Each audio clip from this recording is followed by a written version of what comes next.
Well, greetings. I'm delighted to have my fellow principal at the Advisors, Rachel Humphrey, on our show today. Rachel is well known in our industry as the past Chief Operating Officer and Interim CEO of the Asian American Hotel Owners Association. Prior to that, she was a trial lawyer for over 20 years. In a new chapter, she founded the Women in Hospitality Leadership Alliance and is a frequent speaker at industry conferences. Rachel has won numerous accolades, including one of the most powerful people in USA hospitality, one of the top 50 women in travel, and one of the most influential women in hospitality. Well, welcome, Rachel. Thank you, David, so much. You know, I'm a big admirer of yours and just really delighted that we are spending this chapter of our lives together working on the DEI Advisors Initiative. So thank you so much for having me today. Well, thank you. The feeling is mutual. Delighted to have you on our team. Now, Rachel, you have had a very impressive career journey. Can you share some highlights? What are some of the key success factors that have contributed to your success? Yeah, you know, for most people know I've had what I consider two very distinct careers. One, as you mentioned, is a trial attorney. I spent the first few years of that working in a criminal defense boutique law firm. And then when we moved to Atlanta, switched over to the civil practice representing small and mid-sized businesses. And then after about 20 years of that, I switched over to being in hospitality full time. And, you know, I think that there's a number of factors. I always credit having a great team around me, having a great support system in my personal life that has allowed me to really focus on aspects of my career. I work very hard, as you know. That's definitely one of them. And I'm a great believer in sliding doors. So I don't think that you should plan out, you know, in 2 years, I want this, in 5 years, I want this. I really just want to be open to opportunities. You know, I love learning. I'm an avid learner. So I'm a student of whatever I'm doing at the time, trying to learn as much as I can. And I think that that has helped a lot. And, you know, I think at the end of the day, you know, I've only had 3 jobs in a 27-year career, 30-year career. I've only worked for three businesses. And I think it's because I dive in. I love what I'm doing. I learn as much as I can. I take opportunities where I am, but I'm not always waiting or trying to figure out what my next step is. I just really think that they come naturally for me, maybe not for everybody, based on what I've been doing. So, I mean, so many factors, and I know we could talk about these things all day. No one person does it alone, and I've been really blessed to have an incredible corporate teams and personal team around me that have contributed. Yeah, though everyone is different, and sometimes people prefer their careers to be charted out, and sometimes it doesn't work that way. So you have to be open-minded. And I love what you said about being curious and having a passion for learning. I think it's just so important if we want to advance our career. Well, thanks for Absolutely. sharing that. Now, transitioning from being a criminal defense lawyer to Yeah. being an association executive, it's must have been rather difficult because you've got to learn a whole new industry and you've got to learn the dynamics of working for a very large trade association with a huge board of directors, lots of people that you have to pay attention to, and also you have to manage a lot of people. What was it like? Yeah, it was scary. I mean, when I stopped practicing law, I took a little bit of time to figure out my next step. And when I started with AAHOA, the fortunate side was I was very familiar with AAHOA. I had spoken at conference many times. I'd written for the magazine. I'd represented a lot of AAHOA members in my private practice. I'd also done some work for AAHOA. So I knew the hospitality industry from the legal side, not from the association side. And honestly, I'd never heard the term association executive before. But the corporate world, as you mentioned, is a completely different structure than law firms. And in my legal career, I had only worked at law firms. And so, you know, it was very overwhelming. I had a lot to learn, but I asked a lot of questions. I asked the people that I worked with a lot of questions. I asked friends who had been in corporate environments. I asked my husband, who has had a very successful corporate career, just really trying to figure out as much of the business as I could, and then figuring out what it meant to be in that type. One of the things I loved about the transition was I was surrounded by people who were masters of their craft. So at the law firm, we generally had lawyers, you had some administrative help, maybe some accounting, but here I had business development, I had marketing professionals, I had advocacy professionals, just people that were really experts in their own fields, all coming together to work for a common benefit. And that was really exciting. But I also had to learn to support a membership of nearly 20,000 people, as you mentioned, a large board. I read a lot, so not just on the subject matter of what I was trying to learn, but books on leadership and books on corporate America, trying to learn from that. And then I went to conferences, I made relationships that taught me a lot. And, I think it comes back to that learning aspect. I knew I was in new waters for me, and I had to learn very quickly. AAHOA is not a slow environment. To really get up to speed. And so there are a lot of skills that transition over. So that was less challenging. It was really just figuring out how corporate America works. That's very, very different from the legal community. Well, you've done a great job at AAHOA. Your Thank you. leadership was much appreciated by the whole industry, and I have certainly been a big fan all those years. So thank you for your contribution to the industry. I appreciate that, David. Now, Rachel, I've heard you talk about your mentors and champions and how they have made a difference in your career. Would you mind to share some highlights with us? Absolutely. I think like many people, I am surrounded by exceptionally talented, smart people who want to help support others. And I have certainly been the beneficiary, yourself included, of that in this industry. But as I sit back and I reflect on two careers, I think there were really two people that changed the trajectory of my careers, mostly because they changed the way I thought about myself. And I think that was a big stepping stone for me. One of them was my first boss in the legal world. I worked for an attorney named Peter Greenspun up in Northern Virginia, very, very well known at the time with a tremendous practice. I didn't know that. If you keep in mind, there really wasn't an internet. We were sending out paper resumes and, just trying to, quite frankly, find a job. And when I sat down with him, he said, I didn't have the best grades and I didn't go to the best law school. I don't care about pedigree. I want someone who has this it factor, who's hungry to maybe even have something to prove. And he liked what he saw and he hired me and he threw me in feet first into the deep end as quickly as possible. And I was handling trials myself and clients myself and second chairing incredible cases. And that really showed me that there are lots of different ways you can identify talent. You don't just have to look at grades. You don't have to look at just law school. And I appreciated so much what he did to support those early days of my legal career. And then I fast forward 20 plus years to looking for a new opportunity. And when I saw that AAHOA was looking for a franchising specialist, it was something that was at the entry level. I'd had a lot of experience in the franchise community as a lawyer. And I reached out to Chip Rogers, who was then the president and CEO of AAHOA, now at HLA, and the head of HR. I knew I was, I hate to use the phrase, but I knew I was grossly overqualified for what they were looking for.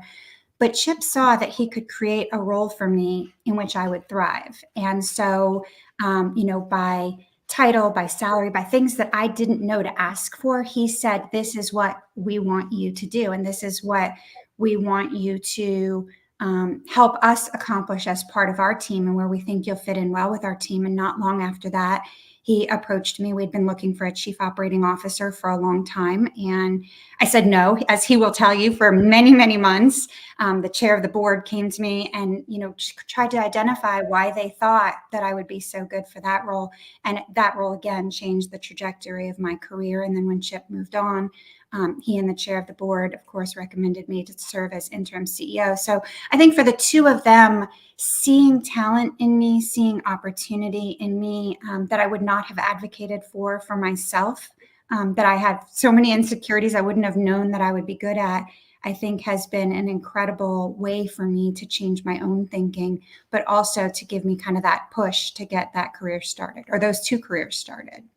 Yeah, those are both wonderful stories. And being a mentor, being a good mentor also means that that person recognizes the hidden talent that the individual may not be aware of, and to uncover that and help that person realize their career aspiration. That's really phenomenal. Of course, Chip is just such a remarkable leader. You were very fortunate to work with him.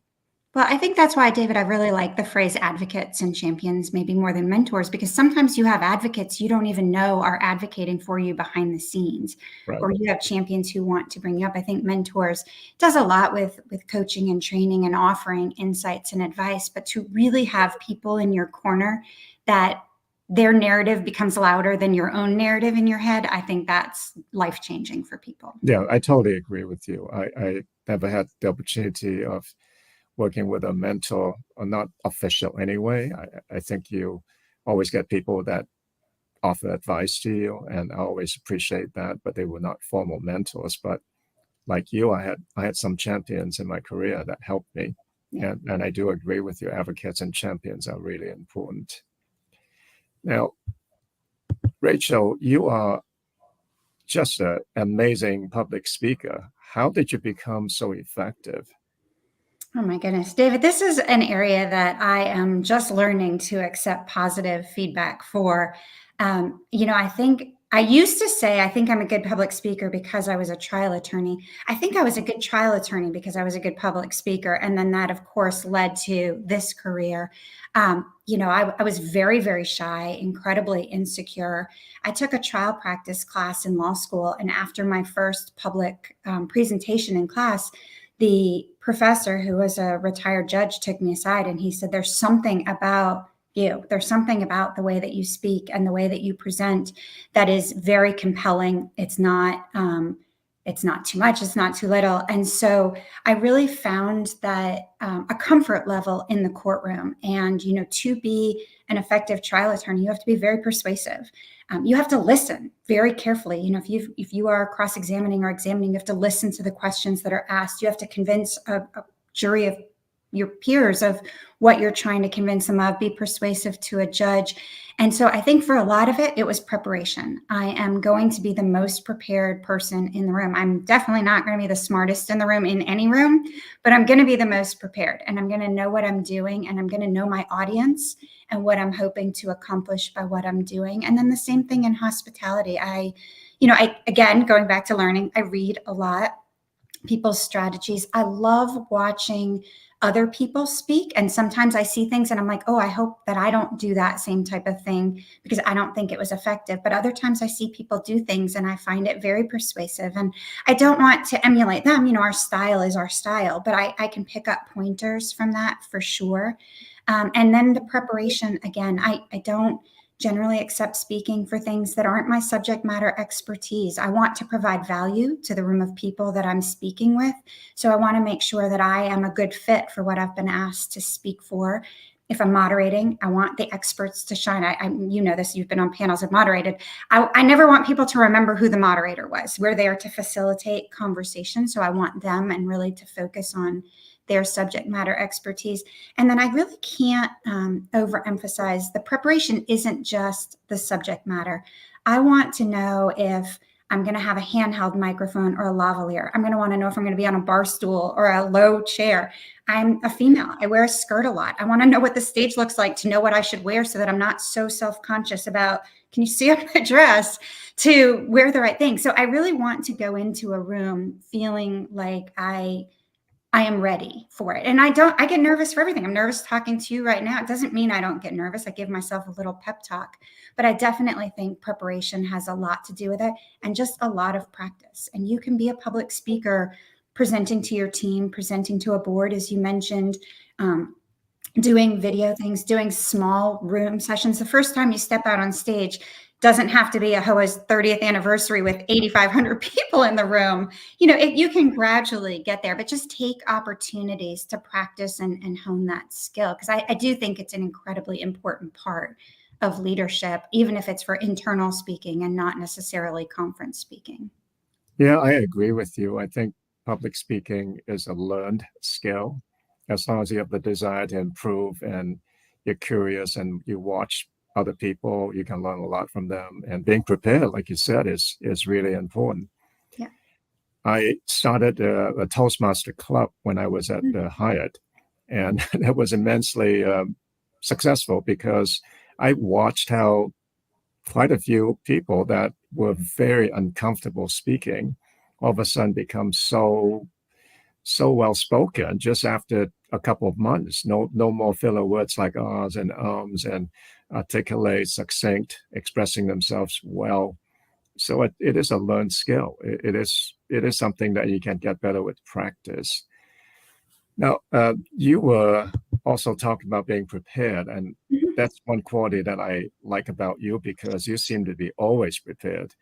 In my previous role, working with you as a AAHOA COO and Interim CEO, and also in your current role, working together as a fellow DI advisors principal, I've observed how you you seem to be always so well prepared, organized, you're detail minded, you anticipate.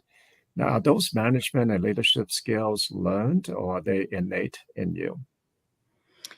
Probably both. I mean, I think that it probably is one of those things that's very personality driven, but also I mentioned the preparation that I do for things, the strategic vision. I think, what do I want to accomplish? And then how do I get there? And that preparation or that organization or that management is all ways that I'm trying to accomplish something. I like to gather facts. I like to discuss it with people who know information that I need to make decisions.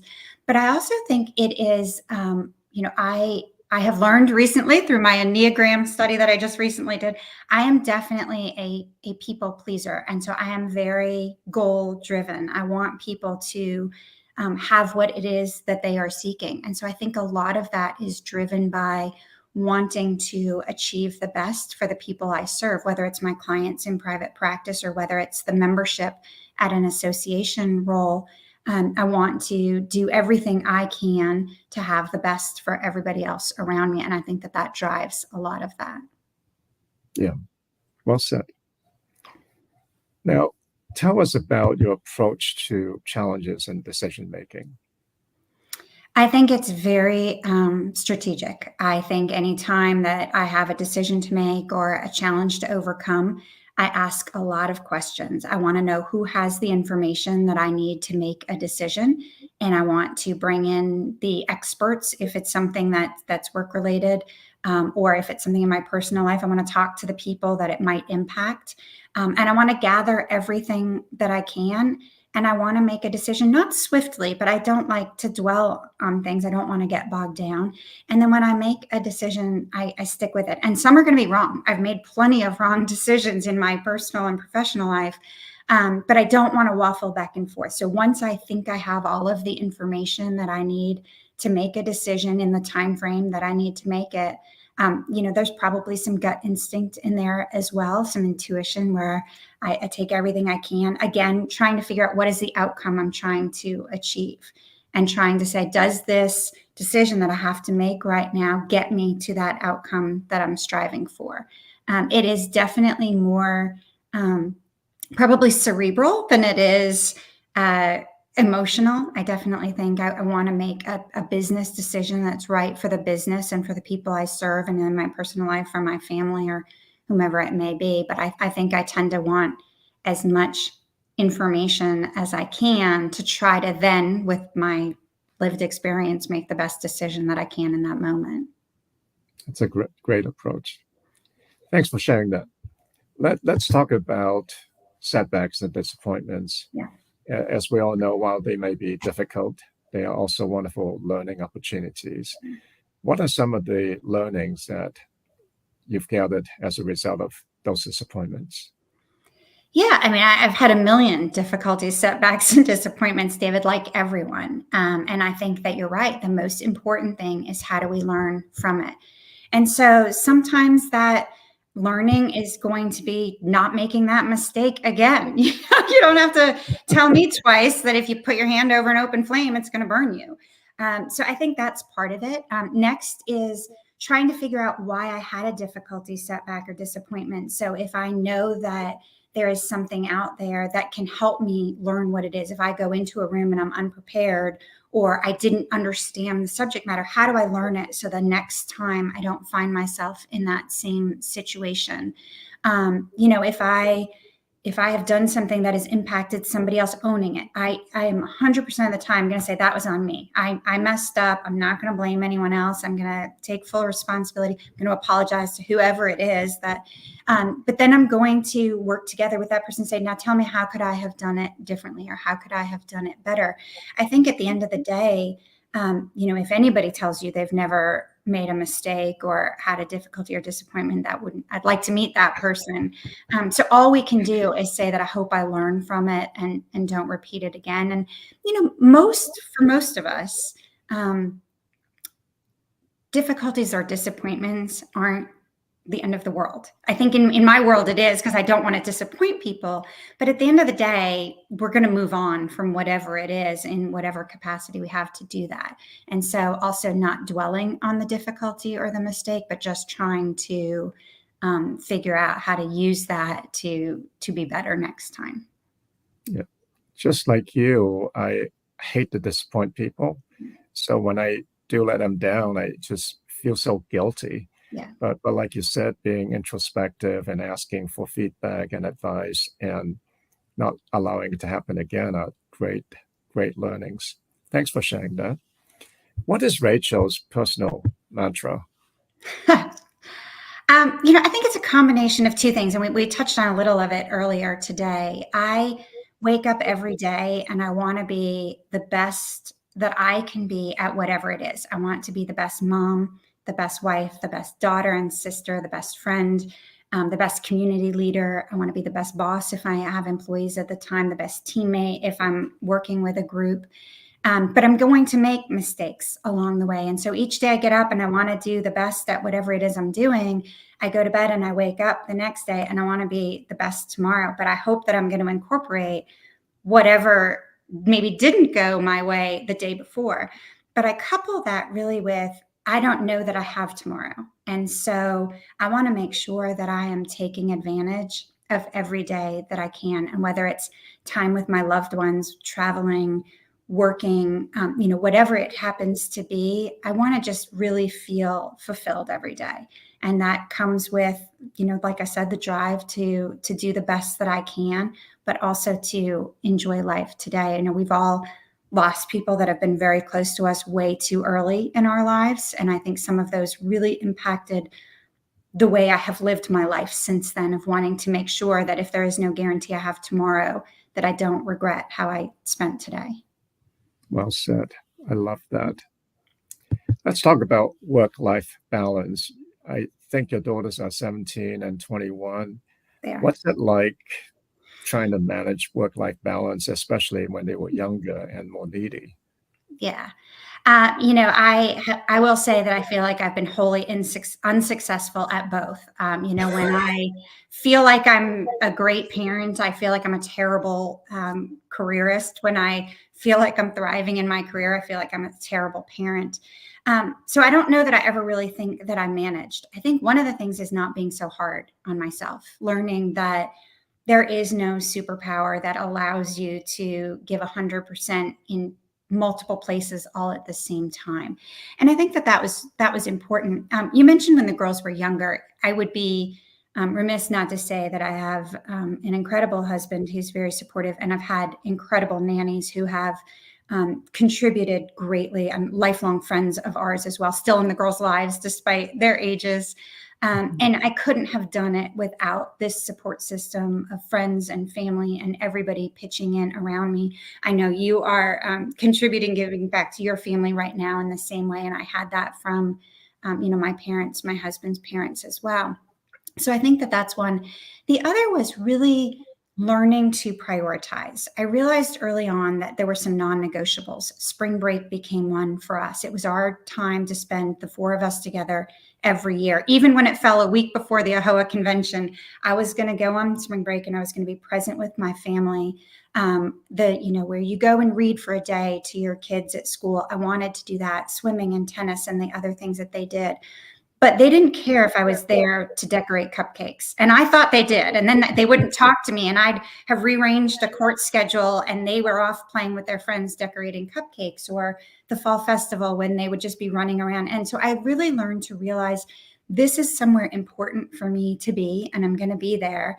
This is somewhere that I don't need to try to upheave the world to be at that place. And I think that that helped me a lot over time. I think as I look at it now, it's easy, yes, you're right. As a 17, 21-year-old, they're much more independent.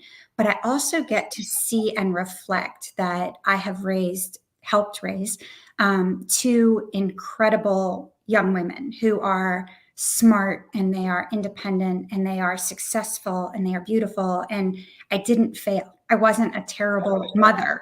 And they get to see me doing things like I'm doing. We've talked about this a lot recently. They get to see me doing things to elevate women in hospitality. And they're so proud of that as two young women coming up in the world.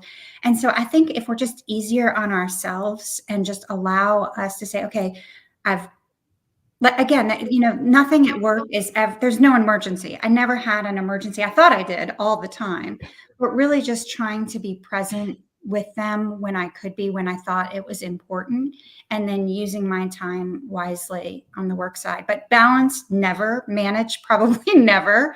That's probably why I spent too little time, taking care of myself, too little time sleeping and eating and other things, because I just constantly was in motion, wanting to be a mom and wanting to be a good employee for so long. Yep. Interesting that you said that today, despite your thinking that you probably didn't spend enough time with your girls, today they still think you're the greatest mom ever. So I think sometimes it's just our own guilt that gets in the way, and the girls will turn out just fine. I'm a grandfather now, I have grandkids, and looking back, I didn't spend much time with my daughter at all when she was going to recitals or going to cross country. I didn't watch any of that stuff because I was so busy working, but she turned out just fine. And Yeah. my grandkids are the same way. And I think that you're right. I think looking back on it now, it's much easier to look at. I think it's also hard to manage societal expectations, though. I mean, I can have a husband who travels all the time for work and no one thinks twice about it. But as a female who might travel a lot for work, people question, can I be a good mom? And then that gets in my head as well. So I think, if we don't judge others in the choices, we all try to make the best choices we can for our family, for our children, for ourselves. I recently read Viola Davis's autobiography, and she says her turning point in her life was when she realized that her parents did the best they could with what they had at that moment. And that was so powerful to me to think about. And I wish I'd read that 20 years ago, but really just to say, what, we're all doing the best we can any given day to be, to provide the best we can for our families. And that removes some of that pressure, I think. I love that. Have you done the best you can? That's our key to that. Wonderful. Now, you've come a long way in your career. And if you look back, what's some advice you would give to your younger self? My answer for this has changed. I have always loved this question so much because I think reflection is really important. And I think personal growth, professional growth is really important. So up until I retired last year, I would always say, I would tell my 21-year-old self that everything is going to be okay. You will find love and be loved. You will be a great mom. You will have not one, but two extraordinary careers. You'll have your health. You'll have great travels. All of these things I think that I doubted or I worried so much about and wanted so badly, to know in the end that everything would be okay, I think would be very liberating. Once I retired, I became, and you and I have talked about this a lot, I have now become an expert on self-care. And I eat 3 meals a day when normal people eat meals, and I exercise every day, and I get fresh air, and I still have a love-hate relationship with sleep, but I walk and I spend time with friends, and I do all of these things that I think are really important to taking care of me. And I wish that 21-year-old me recognized that self-care is not selfish. It means that I have the fuel in my lantern to shine brighter for everybody around me. It doesn't mean me first. It just means me also. And I think that I let that go to such an extreme. And I wish that I could have told myself earlier on, it's okay to carve out time every day to be your best, to take care of yourself physically, mentally, so that you can be stronger for everything that you're trying to do, and not to always put yourself or your as the last priority, if a priority at all, which for me was rarely. That is so true. Self-care is so very important. And I didn't realize it until just recently also. It's Now hard. that It's I've retired, really I have more hard time. to, with everything moving at a million miles an hour all the time, to take a Yeah, second and you've heard say, me talk about head trash, and if yeah, you don't take care of yourself and put yourself in a good frame of mind, when you do have those negative thoughts in your head, it's hard to overcome them, hard to be resilient. So we got to take care of ourselves first. Great very advice to your younger self. true. Oh, thank Well, you. thank you, Rachel. Unfortunately, reaching the end of the time that we have, I appreciate your sharing your great learnings and advice with us, and I certainly appreciate your involvement with DI Advisors and your many contributions. Thank you also for serving the industry so selflessly. I admire your unwavering dedication in helping women and other underrepresented groups achieve their career aspirations. Well, David, thank you so much for your leadership, not just in the industry, but really committing your time and yourself now to empowering personal success through DEI advisors. I have continued to learn so much from the interviews that I've conducted, from the ones that you and Lan have conducted. We never stop growing. And so it's an incredible opportunity for people to hear the advice and stories of those who currently and will be the future leaders of our industry. So thank you so much for having me and for letting me join you in this amazing endeavor that we're on, and for having me join you today.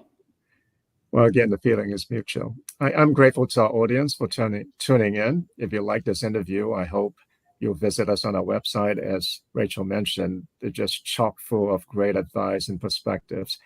I hope you take the time to check out interviews, deiadvisors.org. Thank you again. Thanks, David.